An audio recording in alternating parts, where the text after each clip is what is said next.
A retirement crisis. A new study shows more than half of all workers have less than $25,000 saved up, and nearly a third don't have any confidence that they're going to have enough to live on once they do want to retire. So how do you make sure you're not going to outlive your money? Joining us right now to talk more about it is the Oracle of Orlando, our financial guru from Certified Financial Group. That is Joe Bert. Hi, Joe. Great to see you. Good morning, Amy. All right. So obviously, we're not able to estimate how long we're going to live. How do we know even where to start to find out how much money we're going to need for a lifetime? Well, Amy, that's one of the toughest questions I deal with day in and day out. In fact, many people underestimate their life expectancy.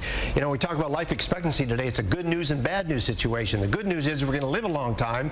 And the bad news is if we don't plan, we're going to live a long time and not have much money.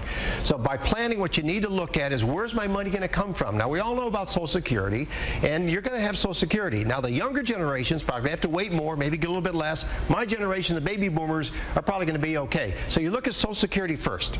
All right, talk to us a little bit about Social Security. What sort of can we expect? Because I've always heard, look, don't count on Social Security, and don't count on it being the only thing you're going to be able to live off of. Well, that's for sure, because Social Security was designed to be a safety net. It wasn't designed to be a retirement plan.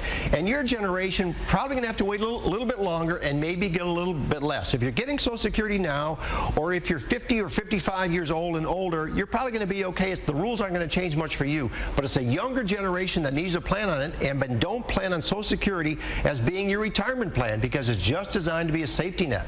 You and I had a conversation offline earlier. I thought it was really interesting. You said you're seeing a lot of younger people come into your office to talk about long-term planning because they're really starting to see their parents struggle, and that this baby boomer generation, this is a first for them because they didn't witness their own parents struggle. What do you think is going on here? Exactly, Amy, because my generation did not see their parents and grandparents, for the most part, struggle in their retirement years. That generation, the older generation, generally had a pension, they had Social Security, the house was paid for, and didn't have the lifestyles that my generation has. So my generation now hasn't done a good job at planning, and the younger generation is beginning to see that, and we're seeing more and more of the younger people in our office because they're seeing today what mom and dad are struggling with. All right, you mentioned pension. A lot of those pensions are starting to go away now. A lot of companies are doing away with it, but we still have the 401k plan. Right. How do you make sure that you're doing that correctly?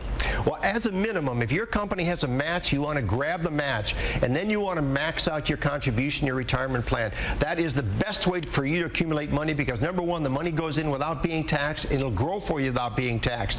And for those folks that don't know what they're doing in their 401k, put it in one of the model portfolios that's available to you in the plan, or what we call a target date fund, which has a date to it, like 2020, 2030, 2040, which is geared to your retirement date. But by all means, use that retirement plan. If you don't have a 401k, use an IRA. You got to do that before April 15th this year. All right, it's such good advice always. Joe Bert from Certified Financial Group.